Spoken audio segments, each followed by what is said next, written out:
Como manda a tradição, o Brasil fez a abertura da Assembleia Geral da ONU. Ela foi marcada pelo discurso do presidente Lula, que fez certamente uma de suas falas oficiais mais duras. Tratou de temas domésticos, como o julgamento do golpe, disse que a democracia e a soberania do Brasil são inegociáveis. Logo depois veio Donald Trump, e ao contrário do que se esperava, fez acenos positivos para o Brasil. O presidente dos Estados Unidos cruzou com Lula na sala que dá acesso à Assembleia. O jornalista Jamil Chad apurou que o Trump convidou o brasileiro para conversar e para uma viagem. A pauta deve evitar temas como a anistia e o julgamento de Bolsonaro. O curioso é que um dia antes, Washington anunciou novas sanções contra os brasileiros. A esposa de um ministro do Supremo Tribunal Federal foi incluída na Lei Magnitsky. E vistos de autoridades ligadas ao governo foram cancelados. O Tesouro estadunidense ainda emitiu um alerta a bancos e empresas. Negociar com brasileiros sancionados pode gerar penalidades. É um recado direto ao sistema financeiro do país. Brasília reagiu, dizendo que há interferência nas instituições, e Lula usou a tribuna para reforçar que o Brasil não aceita a tutela de ninguém. Quarta-feira, 24 de setembro de 2025.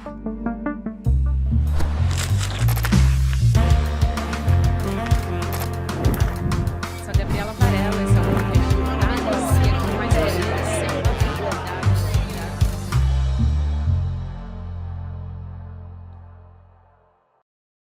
Olá, seja muito bem-vindo, seja muito bem-vinda. Eu sou a Gabriela Varela, está começando mais um videocast em detalhes. E aqui de segunda a sexta-feira a gente vai analisar uma notícia importante do momento. Hoje meu convidado é o cientista político Guilherme Casarões. Professor, prazer estar com você aqui mais uma vez, seja muito bem-vindo. Gabi, é um prazer estar aqui com vocês e obrigado pelo convite. Eu que agradeço, professor. Eu acho que, para a gente começar a nossa conversa, a gente vai ter que dar uma olhada para alguns acontecimentos de hoje, porque tudo partiu, a nossa ideia de conversar partiu a partir de mais sanções dos Estados Unidos contra o Brasil. Só que logo depois a gente já teve a PGR se posicionando a respeito do Eduardo e também do Paulo Figueiredo. A gente já teve movimentação na Câmara dos Deputados, Assembleia Geral da ONU, então tudo isso está acontecendo ao mesmo tempo. Vamos dar uma olhada primeiro para o cenário internacional, para esse encontro em que o presidente Lula falou de uma forma muito contundente, fez um discurso de abertura muito forte e logo na sequência houve um discurso também do Donald Trump que surpreendeu muito com um aceno positivo para o Brasil e para o presidente brasileiro. Então, acho que vale a pena tentar entender que posicionamento, que movimento é esse que o Donald Trump está fazendo agora. Bom, Gabi, vamos começar falando do discurso do Lula. Ele, se não me engano, é a 10ª vez que ele está indo à Assembleia Geral, abriu o debate geral dos trabalhos da ONU. Essa é uma função que cabe ao Brasil desde o começo dos anos 50. É um privilégio para nós, como potência diplomática, digamos assim, de ter a prerrogativa de alguma maneira, estabelecer os termos da conversa sobre o que está acontecendo no mundo a partir da visão brasileira.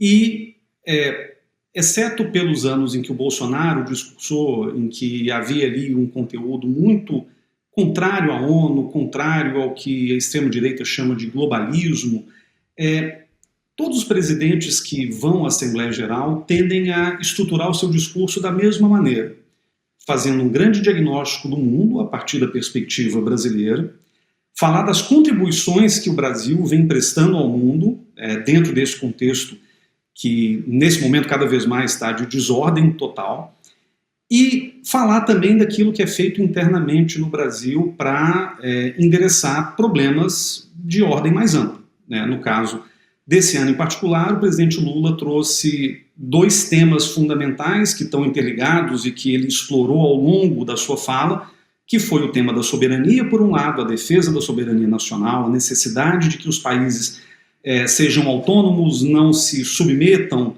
a interesses de potências estrangeiras.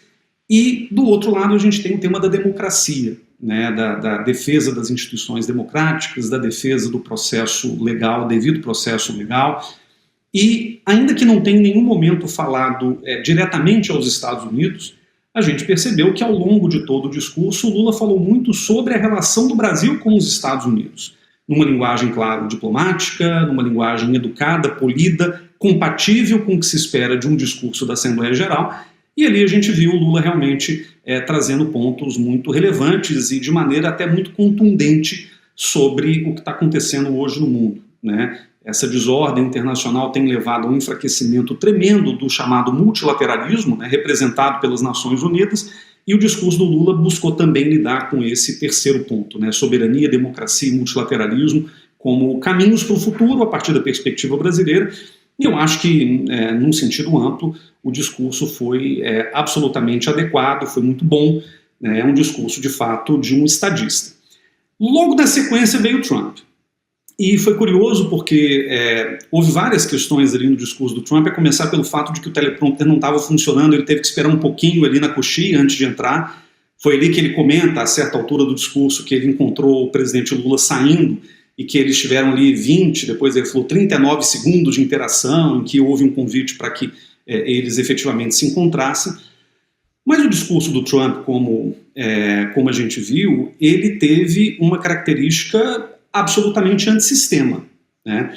É curioso porque a crítica do governo Trump, desde a primeira vez em que ele foi presidente, era muito direcionada ao trabalho da ONU, à ineficiência da ONU, ao chamado globalismo, que de novo é um tema muito presente no discurso, sobretudo da extrema-direita mundial.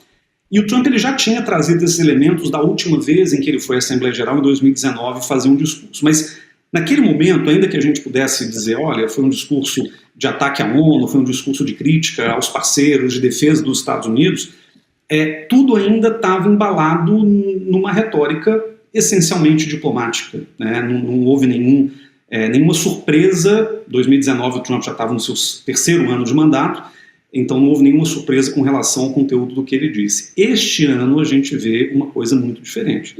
Um discurso em que ele reclama do teleprompter, ele comenta a certa altura que ele, quando era magnata do setor imobiliário em Nova York, tentou fazer um contrato milionário com as Nações Unidas para a renovação do prédio e eles não aceitaram e acabaram sendo prejudicados por causa disso. Ele falou que terminou 7 guerras em 7 meses e que merece, portanto, o Prêmio Nobel da Paz. Então, foi um discurso muito sobre ele, menos sobre os Estados Unidos, e um discurso abertamente de ataque, de, vamos dizer, descrédito com relação ao funcionamento das Nações Unidas. Em muitos momentos a gente até viu o secretário-geral da ONU, que estava sentado atrás do Trump, olhando o celular, de cabeça meio baixa, porque o Trump estava ali dizendo abertamente a ONU não serve para absolutamente nada.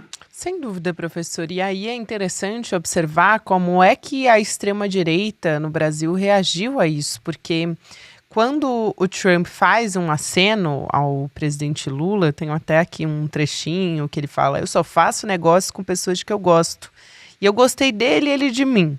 Pelo menos 30 segundos tivemos uma química excelente, isso é um bom sinal. E aí o Eduardo Bolsonaro e o Paulo Figueiredo, eles fizeram quase que uma ginástica retórica para justificar, dizendo que o Trump é genial, que foi uma estratégia, enfim, tentando ainda, vamos dizer assim, manter essa mesma narrativa de que os Estados Unidos vão continuar sancionando o Brasil.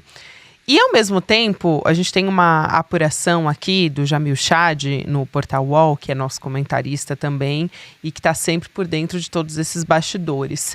Ele traz atualizações de como esse gesto é o resultado de uma conjunção de fatores. E eu quero trazer alguns aqui para você poder analisar, professor, que é o resultado de um gesto muito intenso e silencioso, um lobby por parte do setor privado brasileiro na capital dos Estados Unidos. Então, as empresas contrataram ali escritórios, entidades com acesso à Casa Branca para negociar essa aproximação. E a ideia é deixar de fora temas como julgamento, né, a condenação do Bolsonaro, também retaliações contra o Supremo Tribunal Federal e a anistia. Isso não deve estar em pauta para que esse encontro possa, de fato, acontecer. Porque se a gente olhar, os encontros que Donald Trump já teve com outras lideranças e de constrangimento, é uma preocupação muito grande do Itamaraty que o presidente Lula não passe por isso. Então tem que ser um ambiente bastante seguro. E, além disso, o setor de tecnologia me parece chave nessa discussão. Aparecem aqui terras raras e a regulamentação das plataformas também em acordos que devem aparecer nessa conversa de Donald Trump e também com o presidente Lula, Brasil e Estados Unidos, professor. Gabi, o próprio Lula falou isso no seu discurso, né? Ele falou dos minerais estratégicos e que a gente não pode deixar que a exploração desses minerais, que são fundamentais para o combate às emissões de gás do efeito estufa, para a transição energética do mundo, a gente não pode deixar que a dinâmica sobre a exploração desses minerais, terras raras inclusas, acabem reproduzindo dinâmicas de poder do passado. Ele não falou a palavra coloniais, mas de alguma maneira tem a ver com isso também. Olha, eu mesmo fiquei surpreso quando eu estava ouvindo ao vivo a parte que o Trump faz sobre o Lula depois de ter falado pesadamente contra o Brasil. E veja a diferença que o Lula falou de defesa da soberania, da democracia, que são inegociáveis, mas em nenhum momento falou os Estados Unidos estão atacando o Brasil. Então, a boa diplomacia nessas horas manda a gente não fulanizar o discurso, até porque era um discurso num ponto muito mais geral. O discurso do Trump, não, ele veio direto contra o Brasil, e aí até para quebrar o gelo, para tirar um pouco daquele clima que tinha se construído desde o início do discurso do Trump, ele faz aquela brincadeira com o Lula, dizendo que o encontrou ali no corredor, que a química foi boa, que ele gostou do Lula. E veja que, do ponto de vista da política externa brasileira e do governo Lula, esse sempre foi o objetivo. Repetia-se muito em Brasília, quando o Trump, na verdade, ganhou as eleições, de que o Brasil teria uma oportunidade até de ter uma boa conversa com o governo Trump, e aí a referência que se usava era de que o Lula teve ótimas relações com o presidente George W. Bush, um republicano, um conservador, e muito mais radical em termos de política externa, inclusive, do que o próprio Trump. E, de fato, o Lula teve uma relação que a gente até pode chamar de amizade com o presidente Bush, naquele momento lá atrás em que o Brasil estava ali ascendendo a condição de potência emergente. Então, muita gente ficou meio despreocupada quando o Trump foi eleito, dizendo, não, o Lula tem aí uma característica de diálogo, de negociação, que vai ser capaz de aproximá-lo do Trump, apesar das diferenças ideológicas. E isso não se comprovou ao longo do tempo.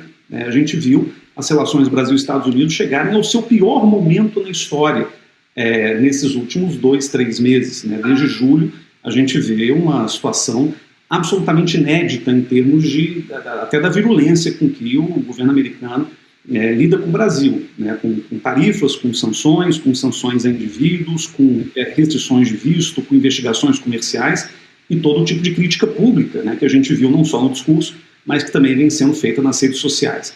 Então, essa aproximação, ela surpreende por um lado, muita gente simpática ao governo Lula comemorou, brincou, fez meme, que o Bolsonaro agora está com ciúme, não sei o quê, mas eu sou mais cauteloso. Eu tampouco compro a narrativa de Eduardo Bolsonaro e Paulo Figueiredo dizendo que aquela foi uma atacada de mestre. Eu acho que o Trump ele tem, claro, um instinto político, mas ele também improvisa. E eu acho que essa perspectiva de um encontro entre os dois, que não vinha sendo considerada, veja, até ontem ninguém falava nessa possibilidade de encontro, enfim, até pelas sanções à esposa do Alexandre de Moraes, que foram feitas enquanto o Lula já estava nos Estados Unidos, ou seja, e o Jorge Messias também perdeu o visto. Então, o encontro era improvável, para não dizer impossível, até ontem. Hoje já há essa janela. Agora, qual é a grande questão e por que eu sou cético? Porque esse encontro, como você mesma lembrou, ele pode ir em duas direções. Você pode ter, de fato, um encontro em que Estados Unidos e Brasil, ou Lula e Trump, negociem aquilo que é fundamental à agenda substantiva dos dois países, principalmente em termos comerciais. Há um lobby do setor privado, há uma articulação junto ao MDIC, junto ao Ministério da Fazenda. O Geraldo Alckmin tem feito um papel muito importante de manter esses canais diplomáticos e comerciais abertos com os Estados Unidos desde antes do tarifaço, ou seja, O Brasil já está cavando esse lugar há bastante tempo e, de fato, se a conversa for para esse caminho, vamos conversar sobre tarifa, vamos conversar sobre as perspectivas para as instituições políticas brasileiras, vamos parar de tentar interferir naquilo que o Brasil tem feito, naquilo que o STF tem decidido.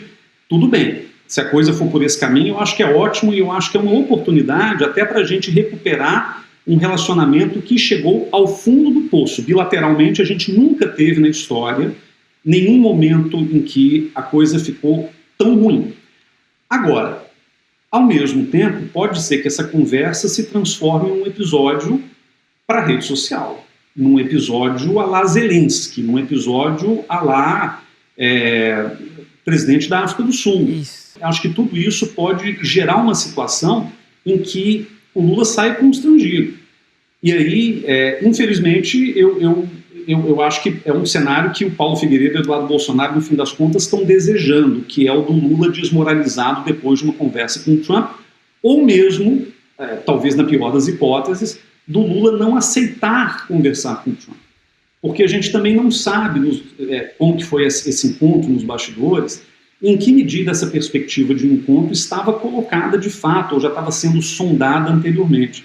Porque o que pode acontecer também, que seria muito ruim nesse momento, é o Trump dizer, na tribuna da Assembleia Geral da ONU, eu topo encontrar com Lula, depois de ter xingado o Brasil antes e depois dessa fala em particular, e o governo brasileiro dizer, olha, infelizmente esse encontro não vai rolar. O presidente Lula não quer conversar com o presidente Trump. A gente sabe que quer, o Lula já disse várias vezes, inclusive em entrevistas a veículos estrangeiros, que está disposto a conversar, mas nesse momento, pegando o Brasil meio desprevenido, se esse encontro não se materializar, isso pode ser colocado na conta do Lula com efeitos muito ruins, sobretudo midiáticos. Quer dizer, na prática, nada vai afetar muito o rumo das coisas como elas têm sido tomadas aqui ao longo dos últimos meses, mas imagine, se o Trump joga essa carta e o Lula não aceita conversar, isso realmente inverte um pouco a narrativa, e nesse mundo, né, em que as narrativas são a principal forma de organizar a maneira como nós e os outros vemos o mundo,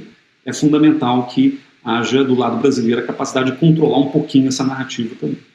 E agora, como que isso recai para o Eduardo Bolsonaro, que tem feito todas essas articulações e as sanções que aconteceram até nas últimas, a gente está falando aqui, isso pode mudar a qualquer momento, a gente pode ter atualizações a respeito da situação do Eduardo Bolsonaro na Câmara dos Deputados, mas avançou essa questão desde o momento que a mesa da Câmara rejeitou a indicação do Eduardo como líder da minoria e abriu esse caminho para a cassação. E também a gente tem, ao mesmo tempo, a denúncia da PGR contra o Eduardo e o Paulo Figueiredo, com o Alexandre de Moraes dando 15 dias para que eles respondam. Então, a gente tem dois âmbitos, tanto o Supremo Tribunal Federal, o jurídico, como também o mandato do Eduardo na Câmara, que tem sido utilizado por ele para continuar essas articulações contra a economia do Brasil e também até a maneira como isso foi feito, né, professor? Depois eu até queria te ouvir comentar sobre essa retaliação. Teve gente que disse que esperava mais, que não foi algo tão grandioso quanto eles estavam anunciando, mas no fim das contas me parece que o alvo era a rede de proteção financeira do Alexandre de Moraes mais do que qualquer outra coisa, né? Bom, vamos começar pelo Eduardo Bolsonaro. Desde que ele foi para os Estados Unidos, no que ele mesmo chamou de autoexílio, ele tem tentado mostrar relevância. E a linha narrativa, a linha de argumentação do Eduardo Bolsonaro, desde a ida para os Estados Unidos, ou a vinda para os Estados Unidos, porque eu estou aqui também, é a de que ele estava tentando chamar a atenção da Casa Branca, acionar os seus contatos na Casa Branca, falar, não diretamente para o Trump necessariamente, mas talvez para alguém próximo do presidente, que no Brasil estaria havendo uma ditadura do judiciário, uma perseguição política contra o seu pai, o ex-presidente Jair Bolsonaro, violações sistemáticas de direitos humanos, e a lista é bastante longa. Veja que quando o Eduardo começa essa articulação, a gente ainda tinha uma correlação de forças um pouco diferente na Casa Branca, porque o Elon Musk ainda era parte do governo, né, à frente do DOGE, né, que era aquele departamento de cortes governamentais ou de eficiência governamental. E para muitos que diziam que o Brasil estaria seguro porque ele não estava exatamente no radar norte-americano desde que o Trump voltou à Casa Branca, eu sempre disse, olha, o Brasil está totalmente no radar, porque é o Eduardo Bolsonaro fazendo pressão de um lado, junto com o Paulo Figueiredo, é o Elon Musk irritadíssimo com as ações do Alexandre de Moraes contra o Twitter, agora X, são vários processos envolvendo liberdade de expressão ou a contenção da liberdade de expressão, a violação de empresas, de plataformas digitais norte-americanas, ou seja, havia uma soma de fatores naquele momento que realmente colocava o Brasil como um candidatíssimo a virar alvo do governo norte-americano, o que de fato aconteceu. O Eduardo Bolsonaro, nesse contexto, ele tem tentado puxar para si o protagonismo dessas ações do governo americano que começaram em julho de maneira mais aberta. Elas já tinham sido sugeridas em momentos anteriores a deputados na Câmara americana que já estavam propondo sanções a Alexandre de Moraes desde o ano passado, antes mesmo de Trump ser eleito. Então o Eduardo já tem feito esse trabalho de visitas aos Estados Unidos e agora de permanência nos Estados Unidos, de contatos ali com figuras influentes, justamente para poder dizer, olha, quem está tentando salvar o Brasil da ditadura do judiciário, da perseguição comunista, o que quer que seja, sou eu. E o Paulo Figueiredo tem um papel importante aí porque é uma pessoa muito bem relacionada nos círculos trumpistas, ou seja, essa dupla ela teve um papel de fato e eles vêm buscando reforçar permanentemente esse papel. Veja que quando Trump começa com um tarifaço, depois com outras investigações e ataques contra a economia brasileira e contra as instituições, muitos bolsonaristas dão um passo atrás. Muitos do centrão que tendiam a apoiar o Bolsonaro ficaram meio ressabiados porque perceberam que essas medidas poderiam ser muito danosas para setores produtivos relevantes brasileiros, para a economia, no sentido mais geral, e se eles ainda acreditam em algum traço de democracia no Brasil, para a própria democracia brasileira isso seria um problema. Então muita gente no Brasil acabou se afastando um pouco desse lobby, né, do apoio a essas medidas tomadas pelo Eduardo Bolsonaro e pelo Paulo Figueiredo, mas a única saída deles, dos dois, e sobretudo do Eduardo Bolsonaro, porque ele ainda detém um mandato parlamentar, é seguir reforçando a sua relevância política. E é isso que ele tem tentado fazer. Tanto que agora, com o discurso do Trump e essa sinalização ao Lula, que de novo a gente não sabe exatamente se foi uma sinalização honesta no sentido de querer conversar com o presidente brasileiro ou se foi uma armadilha, uma pegadinha, como foi a reunião de Trump com outros líderes, a gente percebe que foi muito rápida a reação do Eduardo Bolsonaro, do próprio Paulo Figueiredo, para alinharem o discurso e dizerem que o Trump está humilhando o Lula. Então, enquanto tem muita gente defendendo e achando que o Trump agora está cortejando o presidente brasileiro, eles são rápidos também em colocarem a versão deles na rua. E é importante que eles façam isso justamente porque eles querem seguir mostrando a relevância. Eu não acho que qualquer conversa entre Lula e Trump vai gerar repercussões sobre lei da anistia, por exemplo, sobre proposta de anistia. Eu não acho que qualquer conversa vai gerar qualquer tipo de sinalização em prol, sei lá, do impeachment do Alexandre de Moraes.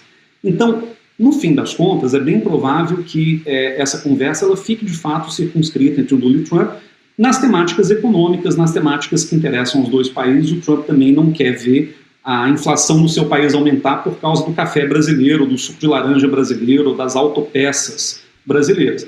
Mas, de todo modo, é importante para o Eduardo Bolsonaro e para o Paulo Figueiredo seguirem insistindo nessa mesma história de que eles são não só os responsáveis por todas as medidas que têm sido tomadas dos Estados Unidos contra o Brasil, como também tentar convencer o seu público, a sua audiência, de que isso vai produzir um resultado de fato tangível contra o governo Lula e contra o STF.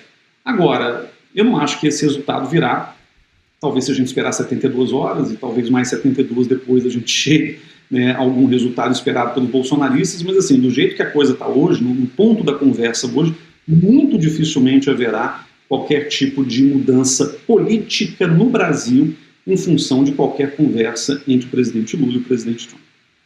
E professor, eu sei que a gente só tem um minutinho final aqui, mas eu não quero deixar de perguntar se escolha pelas sanções em um momento, numa semana que a gente tem esse discurso na Assembleia Geral da ONU.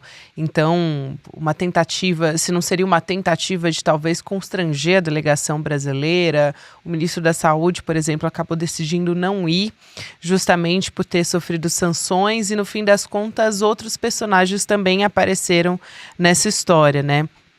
Como, por exemplo, a gente teve o ministro Jorge Messias também aparecendo, enfim, outras autoridades brasileiras que tiveram os vistos impactados por conta dessa decisão do governo dos Estados Unidos. Gabi, o governo americano tem tentado juntar ataques ao executivo brasileiro e ataques a juízes da Suprema Corte, do STF. Porque a narrativa deles depende dessa confusão. Existe separação de poderes no Brasil, e as instituições brasileiras, por mais que muitas vezes a gente esteja frustrado, desanimado, desesperançoso, elas funcionam, ou pelo menos têm funcionado, pelo menos no mínimo da proteção das instituições democráticas ao longo desses últimos anos. E por que há separação de poderes? Vender a ideia de que a grande ameaça hoje contra o Brasil é o Alexandre de Moraes, ela não resolve o problema político mais amplo, porque, afinal de contas, o país é pilotado pelo governo federal, pelo Poder Executivo. O Supremo tem vários papéis importantes nessa equação, mas não é o papel administrativo fundamental. Então, o bolsonarismo o tempo inteiro precisa encontrar caminhos para misturar essas duas dimensões do poder político, o judiciário e o executivo, que fazem parte de uma teoria conspiratória ampla, que se chama de, ditadura do judiciário, por exemplo, né, ou de conspiração aí entre Lula e Alexandre de Moraes. Variações desse tema apareceram nas redes sociais, no WhatsApp, várias vezes ao longo dos últimos, 5, 6 anos. Agora, veja, a decisão do governo Trump dessas sanções, ela tem muito a ver com um interesse que me parece, claro, ligado narrativamente ao ex-presidente Jair Bolsonaro, mas como o próprio discurso do Trump hoje revela, o interesse das sanções contra o Alexandre de Moraes tem, sobretudo, a ver com interesses econômicos de plataformas digitais que não querem ser reguladas no Brasil, assim como não querem ser reguladas na União Europeia ou na Austrália. A fala do Trump colocou muito claramente: o Brasil tem atacado os direitos fundamentais e a liberdade de expressão de cidadãos americanos e empresas americanas do Brasil. Essa é a fala. Ele não falou especificamente do Bolsonaro, ele poderia ter falado. Então, me parece que o ataque é menos ao executivo, ainda que os respingos dessa ação ou dessas ações americanas acabem chegando ao executivo, como foi o caso do Jorge Messias, o nosso advogado-geral da União. Mas veja que aquela ameaça que a gente ouviu na imprensa ao longo das últimas semanas de que talvez o Trump cancelasse os vistos da delegação brasileira inteira, como fez com a delegação palestina, isso não aconteceu. Eu acho que seria muito improvável, de fato, que acontecesse. Então, o grande alvo do Trump é o Alexandre de Moraes. Né? As sanções contra a esposa, eu acho que tem muito. O timing pode ter a ver com a presença do Lula nos Estados Unidos, com esse interesse de fundir essas duas dimensões, judiciário e executivo, mas a verdade é que o Alexandre de Moraes é o grande alvo. Ele tem sido alvo das sanções mais pesadas, que tem a ver com a lei Global Magnitsky, que permite, inclusive, pelos seus próprios termos, a sanção a parentes diretos, e aí foi o caso da inclusão do esposo do Alexandre de Moraes e a sua empresa, né, o seu instituto. Então, me parece que o alvo grande é o Alexandre de Moraes, e aí, de quebra, no respingo disso, o governo Lula acaba sendo comprometido também, e claro, porque interessa nessa narrativa dizer que o problema não é só o judiciário, mas sim esse conluio entre o judiciário e o executivo, que a gente sabe que no Brasil, quem acompanha a política nacional no dia a dia sabe que de fato não existe, mas que é a narrativa que tem sido comprada pelas autoridades americanas e que tem sido, mesmo que ela não tenha sido comprada pelo valor de face, ela tem sido difundida de maneira muito clara com a ajuda, como a gente já falou, de Eduardo Bolsonaro e de Paulo Figueiredo. Exatamente, professor. Quero muito agradecer a sua presença aqui, é sempre um prazer te ouvir, aprender com você também, e a gente vai ter que acompanhar também esses desdobramentos dessa viagem que deve acontecer, pelo menos até o momento. Ela está mantida, em que o presidente Lula vai conversar com o Donald Trump. Obrigada, até uma próxima. Gabi, sempre um prazer. Um abraço a todo mundo que está nos assistindo. Até mais. Convidar você também que nos acompanha aqui no Em Detalhes para participar com a gente de uma aula do Eduardo Moreira que vai acontecer neste próximo domingo, que vai ser dia 28 de setembro, 8 horas da noite, o Guia da Liberdade Financeira, uma aula que é online, inédita e gratuita, uma aula aberta do Investidor Mestre para você poder aprender como investir, né? As melhores estratégias para cuidar do seu dinheiro, conquistar autonomia financeira, é sempre bom. Então vai lá em detalhesicl.com.br, é só deixar o seu e-mail que você vai ser avisado, que você vai ser notificado para participar junto com a gente. Agora tem o Mercado Investimentos para a gente continuar falando de economia. Na sequência, o Rolê ICL, você acompanha também com o William De Luca e você pode ouvir o Em Detalhes todos os dias nas plataformas de áudio. De segunda a sexta-feira tem assunto novo por aqui. Até a próxima. A simplicidade é o auge da sofisticação. Quem disse essa frase foi Leonardo da Vinci, um dos maiores gênios que esse planeta já viu. E finanças e investimentos são assuntos que as pessoas normalmente têm muito medo, porque acham que são assuntos muito complicados, mas não são. E se você aprender bem o básico e de uma maneira simples, você já tem o suficiente para a sua vida financeira mudar e trazer equilíbrio e, mais do que isso até, confiança e segurança para tomar as decisões que você tem que tomar. Eu preparei uma aula que se chama O Guia da Liberdade Financeira, que tem como objetivo exatamente isso, tornar simples e dar instrumentos práticos para vocês poderem aplicar isso na vida de vocês. Vai acontecer dia 28 de setembro, um domingo às 8 horas da noite. Um abraço e até lá. O ICL está em todo lugar, na palma da sua mão, na TV da sua casa e até nos seus ouvidos. Para ir além da manchete e mergulhar com apuração e contexto de verdade, acesse iclnoticias.com.br. Siga o ICL, compartilha e vem com a gente. Informação para quem pensa.